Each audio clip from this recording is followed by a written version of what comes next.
നമ്മൾക്ക് നമ്മളെക്കുറിച്ച് തന്നെ ഉള്ള ഒരു പഠനം അനിവാര്യമല്ലേ? എപ്പോഴും മറ്റുള്ളവരിലേക്ക് നോക്കാൻ നമുക്ക് വലിയ ഇൻട്രസ്റ്റ് ആണ്. അത് എളുപ്പമുള്ള കാര്യമാണ്, അതിന് റിസ്ക് ഇല്ല. പക്ഷെ അത് തരുന്ന ഫലം എപ്പോഴും നിരാശയായിരിക്കും. കാരണം ആ ഒരു വ്യക്തിയുടെ അത്ര പെർഫോം ചെയ്യാനോ മാറ്റം വരുത്താനോ ഒരുപക്ഷെ നമുക്ക് സാധിച്ചോളണമെന്നില്ല. എന്നാൽ മറ്റു പല കാര്യങ്ങളിലും സാധ്യമാണ്. എപ്പോ ഞാൻ ആഗ്രഹിക്കുന്ന ഒരു സ്ഥലത്തേക്ക് എത്താൻ വേണ്ടി ഞാൻ ഇന്നുള്ള അവസ്ഥയിൽ നിന്ന് ഒരുപാട് മാറേണ്ടതുണ്ട് അല്ലേ?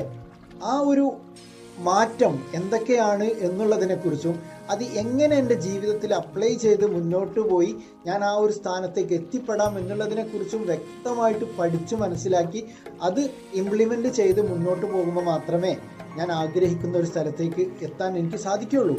അതുകൊണ്ടാണ് പറയുന്നത്, നമ്മളെക്കുറിച്ച് എത്രത്തോളം പഠിക്കുന്നുവോ അതിനനുസരിച്ച് നമുക്ക് മാറ്റം വരുത്താൻ കഴിയുള്ളൂ എന്നുള്ളത്. Thank you.